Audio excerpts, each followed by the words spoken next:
Chase Thomas the Chase Thomas podcast. My nephew needs me to record. See, I already hate it. I hate it. All right, hello. Welcome back. Chase Thomas podcast, taping this on a Thursday evening. Old friend Howard Beck, one of my favorite NBA writers for many years, Howard, and someone who told me one of my favorite Rick Fox stories that a lot of folks enjoyed when I clipped that one up, and that's still something that I get like notifications on. Like I didn't know that about Rick Fox, and that was a big hit. Like everyone was surprised to know that Rick Fox is someone you would never guess is actually an extremely likable, nice human being and a very different different person than who he is as a player on the basketball court. Howard, how are you? Doing well. Like Rick Fox, I'm a much different person in real life than on the court. So, yeah. How are you on the court? Are you aggressive? Are you a defensive first guy? Do you talk trash? How does it go for you? Slow and inept on the court. That's what I am on the court. Do you still play? Old and broken down. No. The last time I attempted to play basketball, which I was never all that great at in the first place, was in 2012 while on the Nets beat. The Nets were in LA to play the Lakers. They finished practicing at the what they refer to as the old men's gym at UCLA, and they left. And some of the beat writers picked up a few balls that were off the rack and said, "Hey, let's play." And I was like, "No, I should really go right." And I let myself get talked into it, and like 30 minutes later, had blown out my knee. So, did you actually blow out your knee? Oh yeah, ACL, meniscus, yeah. And I was on the road. So the next day, the next day was the game. I still covered the game. Flew home. It was Thanksgiving weekend. Couldn't see a surgeon or an orthopedist or anybody to check me out for like a week. So I was just walking around with a blown out knee. I didn't even know it was blown out. No swelling or anything? It didn't really swell, which it normally does. And so finally got in to see an orthopedist at the Hospital for Special Surgery here in New York, who then said, by just testing my knee with his hands, said, you tore your ACL. And I said, well, it doesn't seem that bad. He's like, no, trust me. He goes, I'm going to send you for an MRI because that's what we do. But I'll bet you $1 right now and you're going to lose your $1. And he was right because the man knows his stuff. So did you do surgery and everything, the whole deal? Shout out to Dr. Howard Rose. Yeah, got surgery. Got took a couple months because you're on a waiting list because we're not pro athletes. Yeah. And eventually, I had reconstructive ACL surgery and meniscus repair in like January of 2013. So no, I am not getting back on a basketball court. Except to chase down players occasionally. Yeah, it's funny. Like I don't know if we last recorded before or after my wedding, September of last year. My 1 year anniversary is actually in 10 days. Happy anniversary. Thank you. Marriage is awesome. Marry the right person, and marriage is the best thing in the world. It's fun. Hanging out with your best friend every day is cool. But I broke my foot the week of my wedding running, and I've been a runner for many, many years, Howard. And I was almost like the worst part. I was so close to my house. Like I was almost done with the run and I was jogging in place at a stoplight and my foot just my foot got caught on the sidewalk as I planted to go off into the road. And it just it just crumbled. And when I say I'm wearing like noise canceling Beats, like I don't hear anything in those. And I heard the pop. I was like, uh-oh. And I've never broken anything, and I got all that. But it speaks to what your doctor said, where it was like, yeah, when you just get older and just things, you're on a waiting list, and we're not pro athletes. When I went in, they were like, because I did research as one does, and was like, I actually had the same injury that Michael Jordan had in '85, and because there you go. Yes, I went through this whole thing, and I was looking at all of it and all the different athletes who had it because we're gonna have a similar comeback story, and I looked at it and I was like. He started playing and all that, and Michael was just insane. Michael like made the Bulls agree to him apparently to let him play half the game with the broken foot. So like they wouldn't let him play the full game in '85, so he played like half the amount of time that he wanted to, and that was like where they came to. But same injury, and I, as a person who had a broken foot, I have no idea how you play basketball with that kind of injury. But yeah, an avulsion fracture in your navicular bone. And I remember I was like, oh, am I going to need surgery or anything? It's like, well, yeah, if you were like in the NFL or an NBA player, we would go ahead and immediately get surgery and you would do all that and you'd be back in a month. But we're going to just do the conservative route, and you're just going to have some pain for a long time. We're going to give you the boot and everything else, and you might have some arthritis and you might have some They're like, you're not a pro athlete. It's like one of those things. We're not going to treat you the same. Yeah. Like, you don't really we need it. We need to be reminded of our second class status as amateur athletes. But also, I'm glad I'm not built for that. I don't want to travel all the time. I don't want to be a professional athlete. It seems like a grind. Too much going on all the time. I'd take it. Would you? Oh yeah. Okay. I think I listen. There's a lot of pressure. Yeah. There's a lot of demands. It's a crazy lifestyle, but you make enough, especially now in 3, 4, 5 years, that even if you had a career-ending injury 5 years in, you'd still be set for life, and so would your next generation and the generation after that probably. So that's true. Plus, looks like fun. Yeah, I'd take it. Sure. Okay. I just wouldn't. I would read it. I'd be the person. I'd be Kevin Durant. If I was a star athlete, I'd be Kevin Durant. Is because I would be looking at it. You and have I'm like, burner accounts. I'd have burner accounts. I'd be like, look, Chase is trying his best, man. Like Chase is out here. He's Leave doing what Chase he alone. Chase is all about the grind, man. Chase said. Yeah. I mean, that's just being honest. That's just probably something that would not. I'd be like KD in that respect. Probably the only time I'll ever say I would probably be like. You've now compared yourself to Michael Jordan and Kevin Durant in the last 5 minutes, Chase. I think we should probably get to the NBA topics before you end up comparing yourself to Ali or something. Like, well, hold on. The night's still young, Howard. If I can find a way to figure out to get to that point where I compare myself to Muhammad Ali in some fashion with some injury or whatever, I mean, I'm ready for it. But why not Beyonce while you're at it?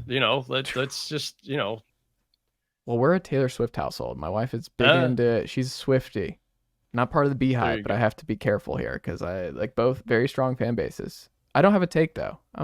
No take there. They're great. Take. They're awesome. But Howard, speaking of two teams that were awesome during this last playoff run that I'm curious about, and this is something that I've been thinking about a lot this offseason, and Christian Wood signing with the Lakers, filling out their roster, thinking about their offseason, and then thinking about the Heat, who are still in waiting and what happens ultimately with Damian Lillard. I've been thinking, like, of the two, and I wanted to pick your brain here. Of those two teams that had the deep playoff run that just most media did not see coming, another bottom seed advancing super far and just really doing a whole lot more come postseason than many of us had anticipated. But Howard, when you look at what they did this offseason, and let's just operate on the assumption that Damian Lillard still finds his way to Miami to make this. I mean, let's just operate under that assumption. If that does end up happening, who do you believe is more likely to have that kind of run again next year? Who's most likely to replicate that in your estimation? Whew. I mean, replicating for the Lakers means going to the conference finals and getting smoked, getting swept. Replicating for the Heat means going to the NBA finals and getting smoked by the same team that smoked the Lakers the round before. But if we're going to go like apples to apples, like who's more likely to have the deeper run? Who's going to be eliminated later next spring? If we're going to work on the assumption that the Heat have Damian Lillard, then it's the Heat. Interesting. For a bunch of reasons. If they don't have Dame, then it's the Lakers for a bunch of other reasons. So let's go with the Dame is a heater, a heatle. Something. He's hot. Heaterite. If Damian Lillard's with the Heat, with Jimmy Butler and Bam Adebayo and whatever else is left, obviously Tyler Hero is out the door in that scenario, but I think most of the supporting cast is still there.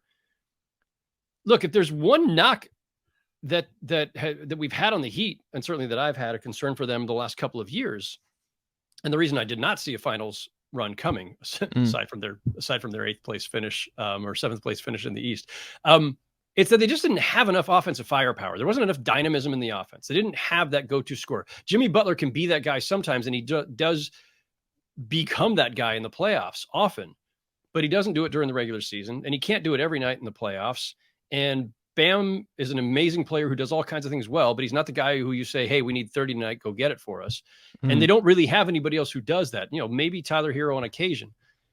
Damian Lillard solves their biggest problem in terms of offensive dynamism, offensive versatility, just scoring pop, period. and at the highest level, and playmaking to go with it, because they do lack a little playmaking too. So, and they've lost, willingly, essentially lost Max Strus and Gabe Vincent. That was like literally their fourth and fifth guys in minutes in the playoffs. So if we're talking about the Heat, no Lillard, that's a huge difference, because you also lost two really important role players. If you're getting Lillard, then it's obviously a net gain, and fine. Okay. The Strus and Vincent were really good for them, but whatever. You'd rather have Damian Lillard. And the thing is too, as we're comparing Lakers versus Heat, who's going to make the deeper run? We'll get to the Lakers in a second, but just at a glance, while the East has been the stronger conference the last couple of years, the top of the West is getting really tight. And the East, look, the Bucks are a little wonky. The Heat obviously beat them in the first round, and yeah, they had injuries, and there's a bunch of caveats there, but still, they beat them. The Celtics made a really bold but definitely risky move in swapping out Marcus Smart for Kristaps Porzingis, who's already hurt. And those are the two, the Heat's finals run aside, the Bucks and the Celtics have been the teams we've penciled in the last couple of years as the top teams in the East. The Sixers have this whole James Harden fiasco to deal with still. The Cavs are good, but I don't know if they're great. The Knicks are good, but I don't know that they're great. There's nobody else great. And meanwhile, so the Heat, their weird regular season, their lackluster regular season notwithstanding last year, obviously have the potential to make a finals run. They just did. They obviously can beat the Celtics and the Bucks in the playoffs. They just did. If they get Damian Lillard, they're that much better positioned to do that. And I don't think they have to worry about anybody but those two teams. Whereas with the Lakers, the Suns have a super team of sorts. I'm not buying the Suns. I'm not convinced of the Suns, and I don't think they're an actual super team, but they have the veneer of a super team. They have the name power. And they're going to have to be reckoned with. Whether you think they're going to win the West or not, they have to be reckoned with. They're going to be a factor. The Nuggets are the clear favorites in the West. So there's two. The Warriors were a better team at the end of the season than they were at the start, and now they've got Chris Paul in for Jordan Poole, and I think the Warriors have improved. And the Clippers, we can laugh all we want and throw all the asterisks we want about Kawhi Leonard, Paul George, and their health, but they've got a lot. They got a lot going for them. They've got a lot of talent, and who knows, they might end up with James Harden to boot. So Nuggets, Suns, Warriors, Clippers at minimum, and the Lakers have to deal with that thicket of teams. I haven't even mentioned the Grizzlies and the Kings, who were top three teams in the West last season, who are young and improving, and I think will still be in the mix. I haven't mentioned the Dallas Mavericks, who will have, again, I've got my skepticism, but Luka's a top 5 player in the NBA, and a full season in a training camp with Kyrie Irving and with some other additions that they've made, including Grant still Williams. Might trade for Capella. We'll see. Anthony Edwards is looking awfully good at the World Cup, so don't discount the Wolves. The Thunder are everybody's new darling, young up-and-coming team that maybe it's too soon to say they're going to be a playoff team, but they're going to be good. Pelicans. They were number 1 in the West in December. Pelicans were really, really great in December before Zion got hurt again. So if Zion plays, they're a top 4 seed. Like if Zion plays, how many games does he need to play for them to be? It's the weirdest issue in 60, the NBA. 60? 65. Yeah. Isn't that crazy? With and without Zion, like they're maybe the best team in the West versus a play-in team. So I've just named 10 teams or something. It's a crazy roadmap. The West is really tough, is the point. And even if you want to say, well, okay, but the Mavs and the Wolves and the Thunder and the Pelicans are not teams that are going to threaten to be top 4 teams. Yeah, probably not. But for the Lakers to make a deep run, look, the Lakers and the Heat were the first teams since we created the play-in, which is only a few years old. So they're the first ones to launch from play-in to deep playoff run, right? Conference finals for the West, finals for the conference finals for the Lakers, finals for the Heat. I don't think that should be considered some new normal. I don't think we should think that most seasons it's possible for a team to go from play-in or 7th or 8th seed to finals or conference finals. It's just the entire history of the league tells us that's not likely. As much parity as there is right now, it's still not likely to happen. But for the Lakers to make to make a deep run, that means they've got to be probably a top 4 or 5 team. And I listed all the teams: Suns, Warriors, Clippers, everybody else, Nuggets. It's just going to be a gauntlet. And I don't think the Heat have to run that same kind of gauntlet. The East is top heavy and has a lot of good, not great teams after that.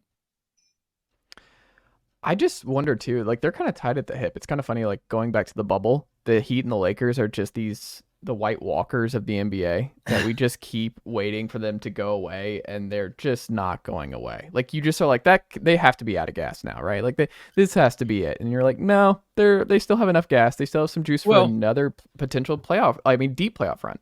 So look, like the Lakers had this great offseason, right? Like we're all praising them. Like, all right, Christian Wood, he's got his flaws, but hey, on a Lakers team that's stacked and that already has Anthony Davis and LeBron James, Christian Wood doesn't need to do a ton. Just catch the ball near the basket and put it in. Especially when AD wants to play more of the 4 again. We see that. Like that man loves playing the 4. He's every offseason like, I'd rather play a little bit more of the 4. His favorite number. They stole Gabe Vincent from the Heat. They signed Taurean Prince. They got Jackson Hayes, Cam Reddish. They kept Austin Reeves.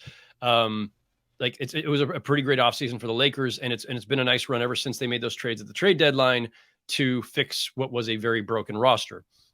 So all great. It still all depends on LeBron James and Anthony Davis staying healthy. And LeBron James has 8 billion minutes under his belt now. And every season becomes that much more likely that he's going to lose another half step or play that many fewer games because you recover slower at this age. And so the Lakers could they go back to the conference finals? Sure. Is there even a scenario where I could see them making the finals? Yeah, I wouldn't rule that out. But there's some pretty big what ifs for the Lakers because of LeBron's age and LeBron and Anthony Davis's injury histories. And on the Heat side, it's the same thing. Like Kyle Lowry's 37. Bam Adebayo's still young. A lot of the other players there are young, but Dame, if they get him, is not young. And Jimmy Butler's not young. And he doesn't just have miles. He's got hard miles on him because of the way Jimmy plays. Jimmy's turning 34 next week, by the way. Yeah. And so what was he out there doing in tennis? He was doing something in tennis this past week. What did I see he was at the U.S. Open. Yeah, wasn't he doing something? Was he doing a Kramer? Was he doing the ball boy I think thing? he might have done the Kramer. Yeah. Right? I think so. Yeah. Yeah, I think that's right. Anyway, Kevin Love, also a great addition by the Heat, who they brought back, also old. So just both of these teams have some age volatility and age concerns. And so I don't mind the idea of penciling in either of them as deep playoff teams, right? As contenders of sorts. Could either or both make the finals? Yes. But they both have some very obvious concerns when it comes to the age and health of their personnel. I like it. Speaking of teams with concerns and question marks here, these two teams, I don't know if you've heard about this, Howard. The Knicks and the Nets. I'm vaguely familiar with them. I thought you might be. Especially, don't play basketball after covering the Nets, folks. That's definitely don't do that. Big mistake. No, definitely do not do that. But I am very curious because the Knicks have this great year. They kind of overachieve in a lot of ways. Jalen Brunson proves that he can run his own team and play at a really high level. Mikal Bridges plays really well for the Nets down the stretch. They kind of flame out in the postseason. The Knicks upset the Cavs. Like, they kind of have this great year. Knicks fans are kind of like, oh, RJ Barrett, maybe he's going to be okay. Like, they're kind of warming up to RJ Barrett after this point. Like, Julius Randle I just feel like it's just always going to be like this with Julius Randle. It's just always going to be up and down. Like, I refuse to believe that we're now just Julius is awesome all the time now, and that Knicks fans are going to love him at every point from here on out. But I was thinking about both the rosters, what they've done this summer, and how many games they won a year ago. And I don't think it's that clear. I wonder if Knicks fans think it's that clear. I wonder if Nets fans think it's that clear. But Howard, when you look at where both teams are at now, and there's no super team to start off the year to kind of cloud where the Nets actually were record-wise as a whole last year, who do you think actually wins more games this year? Is it the Nets? Wow, I just combined two teams. The Nets or the Knicks? Oh, man. This is a really fun question. I hadn't really considered it until you threw it at me in the show notes that you sent me in advance. And I thought about this for a while because like my snap reaction would have been like, oh, of course it's the Knicks, but it's maybe not that obvious. And the difficulty in assessing it really is that the Nets, obviously they blew up a viable contender.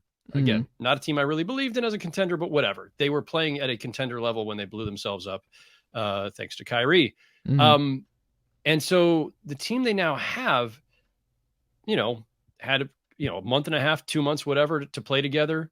Mikal Bridges, seems to be making strides before our eyes. I mean, starting with the moment starting while he was still in Phoenix, even in the moments that he was filling in for Devin Booker at times, and had the ball in his hands a lot more. Certainly his run with the Nets, where he had a lot more responsibility with the ball in his hands as both scorer and playmaker.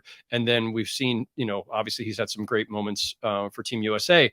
What is a Mikal Bridges, Cam Johnson, Nick Claxton, Dorian Finney-Smith team, and with and with the ghost of Ben Simmons lurking there, doing I don't know what, something, maybe making a tremendous comeback and becoming an all-star type player again, or maybe not. I don't know. I don't know what to make of Ben Simmons anymore. But if there's still an all-star lurking in Ben Simmons, plus the other players I just named, I haven't even mentioned Spencer Dinwiddie and some others, but there's a lot of talent there. There's no A+ talent there. There's no MVP candidate in there, I don't think. But there's some guys who can make some All-NBA teams. Certainly Bridges, and Simmons has in the past, the not so distant past. Yeah. And Nick Claxton had a really good season last year for the Nets. So I don't know what that all becomes. I think if I had to make the snap judgment right now here on September 7th, the Knicks win more games, but they're closer in the standings than maybe a lot of people would expect, and the Nets have more upside, I think, because of the relative ages here, right? Bridges and Cam Johnson are in their primes, and Claxton's still young, and Dorian Finney-Smith. Again, I don't want to bank a lot on the Ben Simmons renaissance, but that's possible. Plus they've got a bazillion picks, including all those Suns picks and Sun swaps. They're one of the best teams, or one of the best position teams in the league. Yeah. To make a blockbuster trade, or to make any trade. Even if they just thought, we need an upgrade at point guard, or we need an upgrade at backup set, whatever it is, they've got so much in the hopper to deal that if they want to make an in-season deal, even a smaller one, because you know what, we're good, but we think we could be a little better, or maybe we think we got a shot to crack the top 4 in the East. They've got all the means in the world to do that. Now the Knicks have a lot of picks to work with as well, to be clear. But I feel like there's I don't want to say there's a ceiling on what the Knicks have. Julius Randle has been all NBA and then really, really disappointing, and then all NBA again. And I don't know if that means he's due to be really disappointing again. He already disappointed in the playoffs. He was banged up, but whatever. Julius Randle is just one of these guys who it's I don't know that you can rely on him or say that this is a clear foundational player. Jalen Brunson, absolute revelation, and still obviously in his prime and still growing. They've got other guys with upside, Quickly, Grimes, Barrett. But I'm not sure how much more growth there is there, or how much higher the ceiling is going to get for the Knicks as constructed. My gut with the Knicks is they need to swap out Julius Randle for a true second star to pair with Brunson. That's my gut. My gut is that they still need that other guy. And then, solid supporting cast.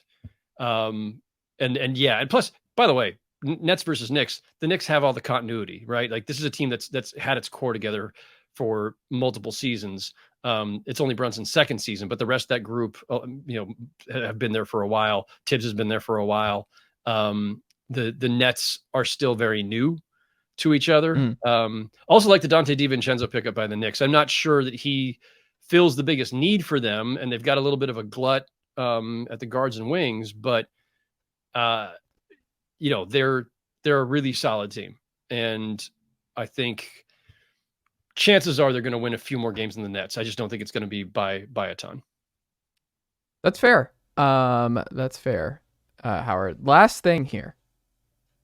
This is going to happen. Someone's just mine that I have lurking is probably the Grizzlies. The Kings and Grizzlies you mentioned earlier was who I thought about first, and the West is going to be crazy, and someone good for last year in the West is going to miss the playoffs this year.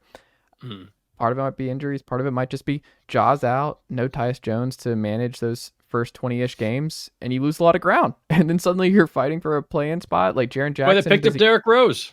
Oh, And Marcus Smart. They'll be fine. I don't know. That's my pick. Is I think the Grizzlies missed the playoffs. Jaren Jackson, you need another fully healthy year. Like 51 wins in second place in the West to out of the playoffs. Are they even making the play-in, Chase? No. Wow. I think this is going to be a terrible year for Wow. Memphis. I think it's going to be you're going to go viral in Memphis. I don't look Memphis when they're all playing together, they're fun. But I've said forever, like when it ends for Memphis, it's going to end quickly and it's going to stink because it's going to be like probably a lot of injury stuff with Ja and Jaren with the way they play and just their history to this point where you're like, man, this kind of blows. Like, cause the best version of it is one of the NBA's best teams. And it's just with that kind of core and with just the best version of Jaren's like Tim Duncan and the best version of Ja is Derrick Rose. And you're like, that's an awesome team that can win a title. And I just don't think it's going to ever, the stars are going to align in the way that they need it to in Memphis. And they're kind of locked in now. Desmond Bane got a gajillion dollars. So we'll see how that works for him because he's going to be incredibly important for those first 20 games to keep things topsy-turvy, but from getting topsy-turvy. But that's my thing is I'm looking at the Grizzlies as the one to watch where if they get off to a really bad start and dig themselves a big hole. All right. For you though, a team that made the playoffs last year, Howard, when you scan that, who do you think misses it? Because someone's going to do it. Someone's going to miss the playoffs. That's going to surprise a lot of people. Who is it for you? Oh, man. I may have misread. I think I was looking at this through the prism of who missed, who was going to make it. The opposite. Yeah.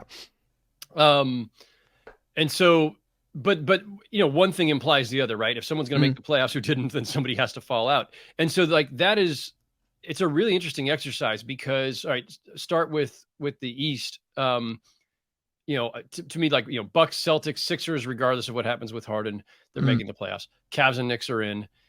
Nets could fall out if everything goes awry, but I don't think there's too much talent there for them to fall out. I think the Hawks are always weird. So if I'm going to pick a team to fall out in the East, it's probably the Hawks. Oh, Howard. Oh, that means things went really bad, by the way, if the Hawks missed the playoffs. Well, I mean, listen, they just Trae gave Young's away gone. John Collins for free. And so, I mean, what have the Hawks done to really fortify themselves? They ran it back. They're running it back, Howard. They're running it back, and they've got a new coach, new-ish coach, right? They did the midseason thing. But so, hey, look, training camp with Quinn Snyder, maybe they become. But the Hawks have been nothing but an underachiever for the last couple of years. So it's not a stretch to say that's a team that could fall out. They were whatever.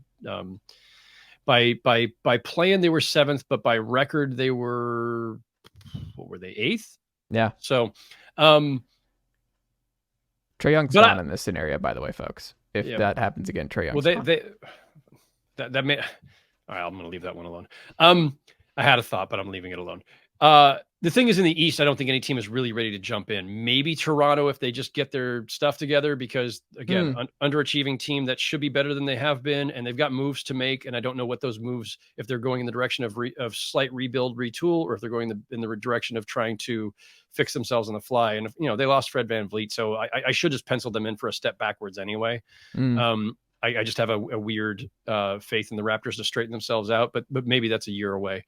The Pacers are going to be everybody's darling pick to make a big leap, but I don't know if they're ready to make a big enough leap to make the playoffs. I think chances are the East's 8 playoff teams are the same next spring as they were this past spring. In the West, I'm not ready to write off the Grizzlies as you are, hater.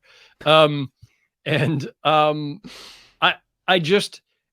really hard to knock somebody out of the 8 that made the playoffs in the West, and knock the Kings out, Howard. You want to. You want to do this. You covered the Lakers for so long. It's a Laker pastime. I'm a Northern California native, and I went to school at UC Davis just down the road from Sacramento, so I'm not about to play the role of Kings. Hey, we love UC Davis here in Knoxville. We got McAllen Castles, who played tight end at UC Davis last year. He's pretty good. Go Aggies. Yeah.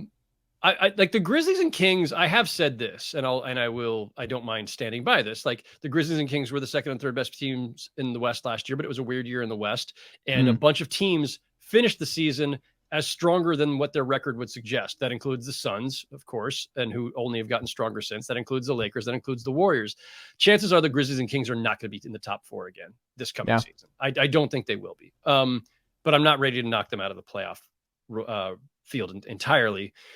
the sore thumb in this is the Timberwolves, obviously. Mm. Now, Anthony Edwards has looked great. And if Cat is healthy, Cat, Rudy Gobert, like we're still back to do those guys even fit together? Does it make sense? Are they going to hold on to Cat? Are they going to trade Cat?